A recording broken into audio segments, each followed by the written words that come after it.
नमस्कार, स्वागत है आपका जी बिजनेस में। मैं हूं दीपक डोभाल और आप देख रहे हैं आपकी खबर आपका फायदा। ऐप बेस्ड कैब एग्रीगेटर्स की मनमानियों के खिलाफ जी बिजनेस की मुहिम रंग लाई है। सरकार ने पहले तो ओला उबर जैसी कैब सर्विस प्रोवाइडर्स को समन किया, सर्विसेज में सुधार करने का समय दिया। अब सरकार एक बार फिर से इनके साथ बैठक करने वाली है, इनसे जवाब तलब होंगे, एक्शन टेकन रिपोर्ट मांगी जाएगी। आज हम इसी मुद्दे पर चर्चा करेंगे, समझेंगे कि सरकार की सख्ती app based cab service providers के लिए कितनी जरूरी है और कितनी कारगर साबित होगी। क्या वाकई इनकी सेवाओं में सुधार अब देखने को मिलेगा, और अगर नहीं तो इन पर किस तरह की सख्ती की और जरूरत है। चर्चा करने के लिए हमारे साथ बहुत खास मेहमान हैं आज, लेकिन सबसे पहले आप ये रिपोर्ट देख लीजिए।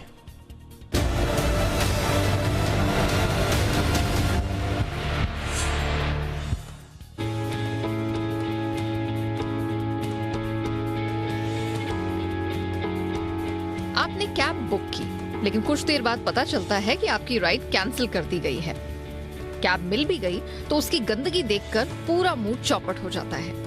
कई बार कैब के ड्राइवर का बर्ताव ठीक नहीं होता। ऐप बेस्ड कैब सेवाओं की ऐसी एक नहीं हजार शिकायतें हैं और इससे परेशान है आम कंज्यूमर। राइड का कोड भी आ गया, मुझे सब कुछ हुआ, बट एंड टाइम पे मुझे कैंसिलेशन का भी मैसेज नहीं आया। एंड हाफ एन आवर के बाद मुझे पता चला कि अरे मेरा ट्रिप कैंसिल हो चुका है। काफ़ी बार, बहुत बार तो हमारी राइड कैंसिल हो जाती है। मैंने बोला कि मेरे को दीवा जाना है, तो दीवा जाने के बाद में वो लंबे का भाड़ा बोलते हैं, अभी हम लोग ये टाइम पे नहीं जा सकते हैं, आप दूसरा कार ले लो। इन्हीं शिकायतों को देखते हुए जी बिजनेस ने आवाज बुलंद की। हमने ऐप बेस्ड कैब सेवाओं की मनमानियों के खिलाफ मुहिम चलाई और सरकार तक आपकी बात पहुंचाई। हमारी मुहिम रंग लाई और सरकार ऐप बेस्ड कैब सर्विसेज कंपनियों को एक बार फिर समन करने जा रही है। दरअसल ओला उबर और दूसरी कैब सर्विस कंपनियों के खिलाफ लगातार शिकायतें मिल रही थीं।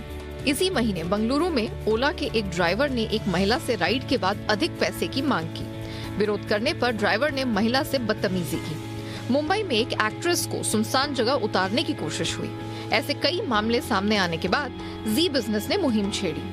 इसमें कोई शक नहीं है कि ये कैब सर्विस आम लोगों के लिए बहुत बड़ी सहूलियत लेकर भी आए हैं और हर राइड में दिक्कत हो ऐसा भी नहीं है। सरकार भी यही चाहती है, लिहाजा ऐप बेस्ड कैब एग्रीगेटर और हर राइड में दिक्कत हो ऐसा भी नहीं है। सरकार भी यही चाहती है, लिहाजा ऐप बेस्ड कैब एग्रीगेटर्स को फिर से समन करने वाली है। सरकार हाल में मिली शिकायतों को लेकर कैब सर्विस प्रोवाइडर कंपनियों से एक्शन टेकन रिपोर्ट मांग सकती है। इसके अलावा इनकी सर्विस क्वालिटी और सफाई को लेकर मिली शिकायतों को देखते हुए सरकार इनका पक्ष जानेगी और इनके खिलाफ शिकायतों के निपटारे में तेजी लाने संबंधी मामले में सवाल पूछ सकती है।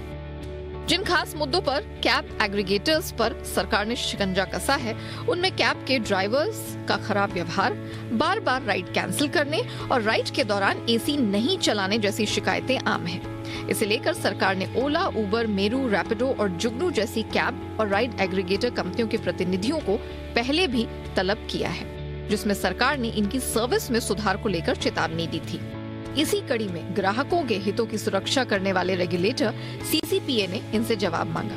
एक बड़ी मांग ये भी है कि कैब चालकों के बैकग्राउंड की जांच प्रक्रिया में कोई कोताही न बरती जाए। साथ ही उन्हें कस्टमर के साथ अच्छे व्यवहार की ट्रेनिंग भी मिलनी चाहिए। यही नहीं, कंपनियों की ओर से ड्राइवरों के साथ भी मनमाना व्यवहार और पेमेंट को लेकर भी समस्याएं हैं। उम्मीद है सरकार से बात करने के बाद ये तमाम शिकायतें दूर होंगी, लेकिन तब तक जी बिजनेस की मुहिम जारी रहेगी। ब्यूरो रिपोर्ट, जी मीडिया। खास मेहमान आज की चर्चा में हमारे साथ जुड़े हैं। परिचय आप आज के मेहमानों का आपसे करा देते हैं। हमारे साथ हैं एल एन राव सर, जो कि पूर्व डीसीपी हैं, दिल्ली पुलिस से संबद्ध रहे हैं। राव सर, बहुत बहुत स्वागत है आपका हमारे शो पर। हमारे साथ हैं बिजॉन मिश्र, जाने माने कंज्यूमर राइट एक्टिविस्ट हैं। बिजॉन सर, बहुत बहुत स्वागत है आपका। और हमारे साथ हैं एक और खास मेहमान हरपाल सिंह राणा जी, जो कि आरटीआई एक्टिविस्ट हैं। राणा जी, आपका भी बहुत बहुत स्वागत है। और राणा जी, चर्चा की शुरुआत में आपसे ही करना चाहूँगा। मुझे बताया गया कि आपने कई सारी आरटीआईज डाली हैं इन कैब सर्विस प्रोवाइडर्स के खिलाफ, और सरकार ने जवाब क्या क्या दिया, पहले तो हमारे दर्शकों को ये बताएं। देखिए, मैं ये कार्रवाई जो कर रहा हूँ लगभग 3 वर्ष से कर रहा हूँ। ओके। मुझे अभी तक जो जवाब दिए जा रहे हैं, और वो खाली मैं सिर्फ दिल्ली में नहीं कर रहा हूँ, दिल्ली से बाहर भी कर रहा हूँ, हर एक राज्य में कर रहा हूँ और भारत सरकार से भी कर रहा हूँ। सबसे आखिर का जो जवाब आया वो बहुत ही चौंकाने वाला है कि ये इसमें जो है मैंने लगभग 30 राज्यों में इससे अधिक में पत्र भेजे, कई भेज चुका हूं मैं। तो आपको जानकर ताज्जुब होगा कि इसमें गुजरात सरकार ने कहा है कि हमने ऐसा नियम 2009 में बनाया है। सिर्फ गुजरात सरकार कह रही है ये बात, बाकी आंध्र प्रदेश, अरुणाचल प्रदेश, असम, झारखंड, राणा जी पहले बता दें किस तरह का नियम ये कह रहे हैं कि हमारे यहाँ विचाराधीन है। पहले जरा समझा दीजिए दर्शकों को कि आपने आरटीआई किस मुद्दे पर डाली, सवाल आपका क्या था और फिर उनका जवाब क्या था? हाँ, मैंने ये पूछा सबसे पहले, लगभग 2 साल से अधिक हो गए, 3 साल भी कह सकते हैं। मैंने पूछा कि जो देश में ओला, उबर और दूसरी कैब कंपनियां जो चल रही हैं उनके नियम क्या हैं, वो किस नियम के तहत चलती हैं, उनका किराया कैसे बढ़ाया जाता है, क्या उस किराया बढ़ाने की समय है, कितने बजे बढ़ाना चाहिए, क्या क्या वो सुविधाएं देनी चाहिए उनको जो उपभोक्ता हैं जो कार में सफ़र करते हैं। ये ऐसे 10-12 सवाल मैंने पूछे और उनके बारे में पहले तो एक ही जवाब आता था कि इस तरह के कोई नियम ही उपलब्ध नहीं है, उनका कोई जवाब नहीं दिया जाता था। अभी कुछ राज्यों ने ये कहा, गुजरात ने जैसे अभी कहा है लगभग 2-3 महीने पहले कि हमने ऐसा नियम बनाया हुआ है। इसके अलावा बहुत से राज्यों ने कहा कि हमारे यहाँ विचार अधीन है। कुछ राज्यों ने कहा कि आपका जो पत्र है वो उपयुक्त नहीं है, उसको क्लोज कर दिया।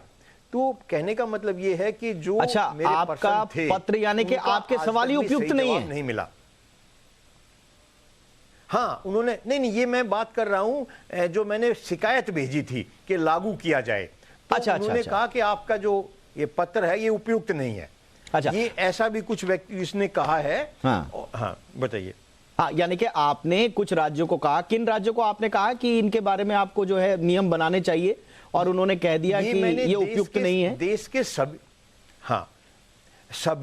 सभी राज्यों को लिखा और इसमें छत्तीसगढ़, हरियाणा, उड़ीसा और उत्तराखंड ये इसमें कह रहे हैं कि ये विषय ठीक नहीं है, उपयुक्त नहीं है। गोवा कह रहा है मुद्दे का निवारण के लिए हम कोई कार्रवाई नहीं कर सकते। गुजरात कह रहा है कि हमने परिवहन एग्रीमेंट नियम 2019 पर गुजरात राज्य पहले ही जारी कर चुका है, सिर्फ एक कह रहा है। अंडमान निकोबार कह रहा है मोटर वाहन एग्रीमेंट योजना तैयार करने की प्रक्रिया में है।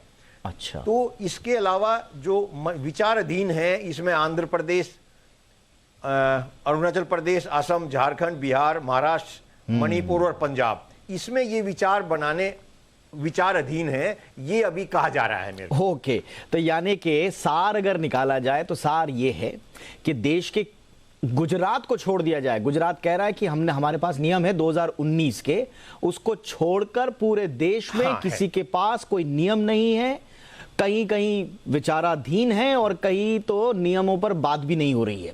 तो ये स्थिति है। और आप देखिए कि ओला, उबर और दूसरी जो कैब एग्रीगेटर सर्विसेज हैं वो पूरे देश में चल रही हैं, एक आम मुसाफिर इनमें सफ़र कर रहा है। अब सवाल ये है कि अगर उनके साथ कोई दिक्कत हो जाए तो वो जाए कहां? राव सर, आप कुछ रोशनी डालेंगे सर? जब कानून ही नहीं है, नियम ही नहीं है, तो ये मनमानी तो चलती रहेगी सर।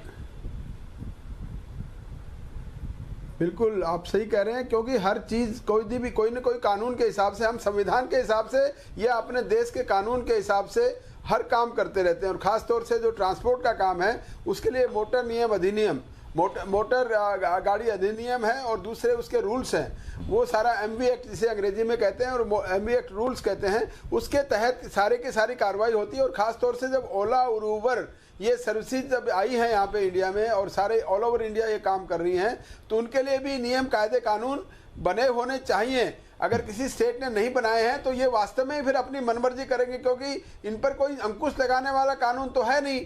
तो जो भी ये करेंगे उसके लिए अगर कोई गैरकानूनी काम करेंगे, apart from motor vehicle act और रोड पे चलने वाले उसकी गैरकानूनी काम करने के अलावा कोई अगर मनमानी बात करेंगे या किसी सवारी के साथ कुछ वो करेंगे या कोई बदतमीजी करेंगे, तो वो सारी चीज़ें अगर उसके रूल्स के अंदर होगा या फिर जिसको जब ये इनको लाइसेंस दिया गया था ये सब चलाने के लिए तब ये कोई कंडीशंस रखी होंगी, या अगर ये उलट काम करेंगे या उनके ड्राइवर ठीक काम नहीं करेंगे, बिहेवियर नहीं करेंगे या फिर मनमाने चार्जेस ये लेंगे, तो उसके लिए फिर ये ये कहाँ जाएंगे। तो इसलिए स्पेसिफिक रूल्स खासतौर से ऐसी सर्विसेज के लिए, ऐसी जो वाहन सर्विसेज हैं उनके लिए करने चाहिए।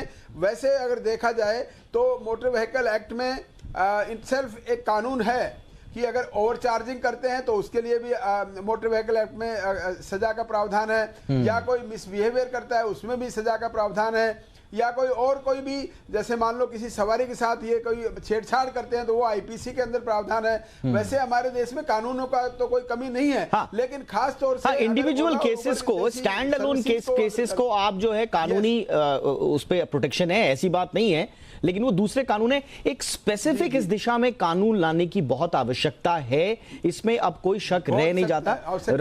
राणा जी की जो आरटीआई के जवाब मिले हैं वो वाकई में ये बता रहे हैं, बड़े चौंकाने वाले हैं, वाकई में चौंकाने वाले हैं, और बता रहे हैं कि इस देश में कैब एग्रीगेटर सर्विसेज को लेकर एक अलग कानून बनाए जाने की आवश्यकता है। राज्यों में तो आवश्यकता है ही, साथ ही साथ एक सेंट्रल कानून भी जो है बनाए जाने की आवश्यकता है। बेजॉन मिश्रा सर, क्या करना चाहिए सरकार को, और ये स्थिति का आप आकलन किस तरह से करते हैं? दीपक भाई, हमारे देश में सबसे बड़ा प्रॉब्लम क्या है कि हम पहले तो लोगों को व्यापार करने के लिए निमंत्रण भेजते हैं, उनको व्यापार करना शुरू भी करवा देते हैं, निवेश भी करवाते हैं, फॉरेन इन्वेस्टर्स भी आ जाते हैं, लेकिन कोई भी देश में कोई भी व्यापार तब तक नहीं अलाउड होता है जब तक उसका कोई एक अधिनियम या कानून नहीं बनता।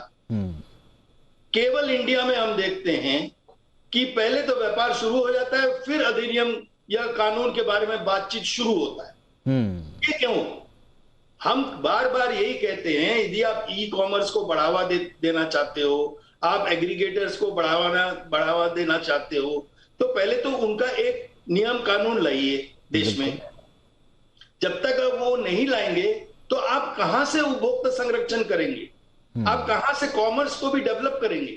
आज मोस्ट अनप्रिडिक्टेबल हो जाता है, व्यापारी को भी जो इसमें निवेश करते हैं वो भी घबरा जाते हैं कि आगे क्या होगा, अब आगे क्या करना चाहिए, क्योंकि कोई स्टैंडर्ड ही नहीं है, कोई कानून ही नहीं है, कोई मिनिमम पारदर्शिता नहीं है। आप देख रहे हैं कि आरटीआई में क्या क्या जवाब दे रहे हैं, जबकि हमारे पैनल मेंबर्स ये भी कह रहे हैं कि जो भी एग्रीगेटर हो उनको मोटर व्हीकल्स एक्ट के तहत गाड़ी हायर करनी चाहिए, और जब वो गाड़ी हायर करते हैं एज एन एग्रीगेटर तो वो मोटर व्हीकल एक्ट के तहत आ जाती है। बिल्कुल। और उसमें क्या, उसमें ड्राइवर का ट्रेनिंग, उनका मतलब evaluation, monitoring, complaint handling, over charging, ये सारी चीज कानून में ऑलरेडी है हमारे देश में। बिल्कुल है सर। लेकिन ये कानून होते हुए भी और बेजॉन सर, आपने बिल्कुल सही कहा। और पता है कमाल की बात क्या है, जब आप इन कैब एग्रीगेटर सर्विसेज से बोलिए कि क्या ये स्क्रूटनी करते हैं ड्राइवर्स की, बोलेंगे हाँ, ये पूरा मैकेनिज्म आपको दिखा देंगे, ये बताएंगे कि देखिए साहब हम तो पूरी गाड़ी की जांच करते हैं, ड्राइवर की हिस्ट्री देखते हैं। नहीं तो इसलिए दीपक भाई, मेरा शॉर्ट जो इंटरवेंशन है इसमें स्टेट्स को दोषी ठहराना चाहिए, क्योंकि motor vehicle act is implemented by the states, और जब तक स्टेट्स को हम उत्तरदायित्व नहीं करेंगे और हर समय हम लोग यदि सेंट्रल गवर्नमेंट को मतलब दोषी ठहराएंगे, ये गलत है हम लोग की तरफ से। बिल्कुल सर, बिल्कुल। स्टेट को कानून लाना अनिवार्य है। बिल्कुल सर। आप क्यों व्यापार शुरू करवा रहे हैं दिल्ली में या गुजरात में या कहीं पर भी? और हास्यास्पद, आपने बिल्कुल सही कहा, और हास्यास्पद ये है, बहुत कड़वी लगेगी मेरी ये बात, जो स्टेट में बैठी हुई एजेंसीज हैं, जो अधिकारी हैं, बड़ा हास्यास्पद लगता है सर कि राणा जी जैसे एक्टिविस्ट जो है आपको चिट्ठी लिखते हैं कि आप नियम जो है लागू क्यों नहीं करते हैं, तो आप कहते हैं आपका पत्र ही उपयुक्त नहीं है, आपका सवाल ही उपयुक्त नहीं है। मतलब ये आप कम से कम एंटरटेन तो कीजिए। अरे दीपक भाई, आपको ये मालूम होना चाहिए, ये जवाब जो जाता है, ये जवाब एकदम नीचा स्तर के जो लोग को कुछ नहीं मालूम कानून के बारे में या क्या जवाब देना चाहिए, वो जूनियर ऑफिसर्स। जी, You see, the competent authorities, competent trained people government में नहीं है जिसको आरटीआई का जवाब सही ढंग से देनी चाहिए। वो लोग आरटीआई को एक मजाक समझ लेते हैं, जबकि एक सीरियस चीज है। नहीं, ये बिल्कुल अगर इस तरह से रस्म अदायगी के रूप में लिया जा रहा है आरटीआई जैसे बड़े महत्वपूर्ण कानून को भी, तो ये तो देखिए बहुत ही आपत्तिजनक बात है। तो इस पे तो देखिए अधिकारियों को आगे आके जरा उपयुक्त जवाब, सवाल कभी भी देखिए एक आम ग्राहक का सवाल अनुपयुक्त कैसे हो सकता है, उसका पत्र अनुपयुक्त कैसे हो सकता है, उपयुक्त नहीं है, ये कौन सा जवाब है। बहरहाल कुछ ना कुछ मजबूरी रही होगी, हम कभी समझना चाहेंगे कि ये मजबूरी क्या है कि एक आम ग्राहक के सवाल को कह दिया जाता है कि आपका सवाल वाजिब नहीं है। एक छोटे से ब्रेक के लिए मैं रुकता हूं। हरपाल जी के अभी और एक्सपीरियंसेस हम आप दर्शकों के साथ साझा करेंगे और उस पर और क्या कुछ किया जा सकता है जिससे कैब, देखिए हम बार बार कह रहे हैं कैब एग्रीगेटर्स की जो सर्विसेज हैं ये आम आदमी का पेन सॉल्व करने के लिए आई थी और हो भी रहा है। देश में इस समय भी ओला, उबर और दूसरी कैब एग्रीगेटर सर्विसेज चल रही होंगी, कई लोगों के बहुत अच्छे एक्सपीरियंसेस हैं, लेकिन अगर एक कंज्यूमर के साथ भी इनजस्टिस होता है तो हम सवाल पूछेंगे, आवाज उठाएंगे। तो हमारी मुहिम का असर दिख रहा है। अब रडार पर जो है ओला और उबर हैं, इनसे लगातार सरकार पूछताछ कर रही है, बुला रही है, इनको समन कर रही है और अब तो एक्शन टेकन रिपोर्ट भी मांगी जाएगी। और हमने ये आवाज उठाई थी मुहिम के तौर पर, ये आवाज हम उठाते रहेंगे, मुहिम जारी रहेगी जब तक जो कैब एग्रीगेटर सर्विसेज हैं वो दुरुस्त नहीं हो जाती और अपने ग्राहकों के साथ सही सलूक नहीं करती। हरपाल जी, आपने क्या कोई चिट्ठी, ये तो स्टेट्स को आपने लिखी, क्या कोई चिट्ठी आपने किसी सेंट्रल अथॉरिटी के लिए भी लिखी थी या कोई आरटीआई लगाई? हाँ, भारत सरकार को भी मैंने इसमें लगाया था। भारत सरकार भी कह रही है कि ये हमारे यहाँ पर विचाराधीन है विषय और इसमें जल्द कार्रवाई पूर्ण की जाएगी। इसमें मैं 2-3 बातें बीच में ये बताना चाहूंगा। जो विषय आपने दिखाए, जो परेशानी यात्रियों को आती है, उसके अलावा एक बहुत बड़ी परेशानी ये आती है कि अगर आपने कैब को एक स्थान के लिए बुक किया और वो स्थान आपने जानबूझ के अनजाने में कुछ गलत लिख दिया या वो कई बार खुद भी उसको गलत बता देते हैं और कुछ दूरी पर आके रुक जाते हैं और कहते हैं कि आप इसका जो लोकेशन है वो दोबारा से भेजें। ये ऐसा 8-10 बार मैं और मेरे परिवार के व्यक्ति इसमें भुक्तभोगी हैं। तो वो कहते हैं कि आप लोकेशन दोबारा से इसको फीड करें, तो जब लोकेशन बदलते हैं तो वो किराया 1.5 से 2 गुना कर देते हैं, जबकि उस दूरी से सिर्फ 1 किलोमीटर पहले या आसपास वैन होती है उस वक्त। तो एक तो ये कहना है। दूसरा है, जब मैंने इसका पत्र लिखा तो ये कह रहे हैं कि आप पुलिस के पास जाएं। अब इस बारे में पुलिस ये कह रही है कि इस तरह का कोई नियम ही नहीं है, तो हम क्या कर सकते हैं? मतलब ये किस स्टेट ने लिखा आपको कि आप जानकारी भी देते हैं? ये ट्रांसपोर्ट डिपार्टमेंट दिल्ली कह रहा है। अच्छा, दिल्ली का ट्रांसपोर्ट डिपार्टमेंट मेरे को कह रहा है 21/5/22 को, यानी 2-3 महीने पहले, ये कह रहा है कि मामले को आप पुलिस के उपायुक्त या समक्ष अधिकारियों के सामने उठा सकते हैं। अच्छा। अब मैंने पुलिस में जब ये कहा तो पुलिस ने कहा कि इस तरह का कोई नियम ही नहीं है, तो हम इसमें क्या कर सकते हैं? आपके साथ कोई झगड़ा हुआ हो, कोई बदतमीजी हुई हो, तो उसमें तो हम कर सकते हैं। कितना पुराना जवाब है सर ये? दिल्ली में रेड लाइन गाड़ी आई थी या हरपाल सर, कितना पुराना है ये मसला? मैं ये कहना चाहूंगा कि तो ये अलग है। ये कितना पुराना मसला है कि ट्रांसपोर्ट डिपार्टमेंट ने आपको कह दिया कि आप जाइए पुलिस के पास और पुलिस कह रही है कि साहब हमारे पास तो नियम ही नहीं है। अभी 3 महीने पहले का 21/5/2022 का जवाब है मेरे पास। माय गॉड, 21/5/2022 ये स्थिति है और वो ये कह रहे हैं कि पुलिस के पास जाइए आप। तो पुलिस वाले कह रहे हैं कि जब हमारे पास जैसे दिल्ली में रेड लाइन गाड़ी चली थी तो उनका एक अलग नियम बना था। हाँ। जो परिवहन के नियम है वो अलग होते हैं, लेकिन कोई भी नई नीति आती है, कोई नियम आता है, नई सर्विस शुरू की जाती है, तो उसके नियम अलग से बनाए जाते हैं। बिल्कुल आपने सही कहा हरपाल सर, आपने बिल्कुल सही कहा। और मुझे लगता है आपने ये जो चिट्ठियां इकट्ठी करके रखी हुई है ना सर, ये देश हित में है, ये जनहित में है।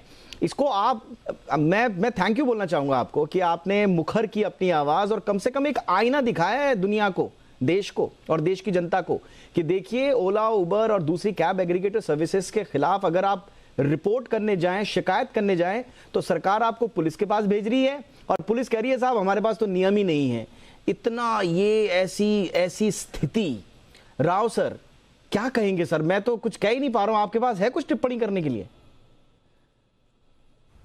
देखिए, मैं सबसे पहले तो हरपाल जी को बहुत बहुत साधुवाद देता हूं, ताकि इन्होंने इतनी बड़ी चीज को, जो एक कॉमन प्रॉब्लम है हर आदमी के साथ में ये है, लेकिन हर आदमी कोई कर नहीं सकता कि ठीक है थोड़ा बहुत पैसे की बात है वो दर गुजर कर जाता है, लेकिन इन्होंने करेज किया और आरटीआई से जवाब मांगा और इसकी तह तक जाने की कोशिश की। ये बात बिल्कुल सही है कि ट्रांसपोर्ट ने कहा होगा हम क्या करें, हमारे पास तो कोई ऐसा कोई है नहीं। ये पेक्युलर टाइप का एक ऑफेंस है कि उसमें ना तो ओवरचार्जिंग हुआ है, ना कोई है कि मतलब लोकेशन चेंज करते ही उनका किराया बढ़ गया है। तो ये और वो ये है कानून इसमें कि ओला और उबर के पास में जो भी ऑनलाइन आता है पैसा कि कितना पैसा इस जगह का इतना लगेगा, तो वो अब कस्टमर तो मजबूरी में देना पड़ेगा। मान लो एक आदमी सड़क पे खड़ा है, उसको अर्जेंटली जाना है और वो कह दे नहीं जी इतना पैसा लगेगा, तो दैट इज इन उसको मैं कैटेगरी में डालता हूँ ओवर चार्जिंग कर रहे हैं। लेकिन ये ओवर चार्जिंग वैसे नहीं है जैसे होती है, जैसे कि आपका टैक्सी का मीटर है, TSR का मीटर है, वो तो एक शेड्यूल बना हुआ है, वो चार्जिंग होगा, उसके बाद जितना मीटर में है उससे ज्यादा चार्ज करेंगे, वो ओवर चार्जिंग में आता है कैटेगरी में। लेकिन ये वाला जो है कहते जी हमारे तो डिस्टेंस में हमारा एक सॉफ्टवेयर बना हुआ है, उस सॉफ्टवेयर में इतना किराया आया, वो एकदम जैसे पहले किराया कुछ आया उसके बाद बढ़ा दिया एकदम, तो वो उसका तो कोई जवाब ही नहीं। इस बारे में कोई कानून नहीं है, साइलेंट है। सही बात है। तो अब आप सॉफ्टवेयर को तो जेल में डालेंगे नहीं, अब आप सॉफ्टवेयर को तो जेल में डालेंगे नहीं, सॉफ्टवेयर के खिलाफ तो आप FIR करेंगे नहीं, सॉफ्टवेयर को नहीं डालेंगे।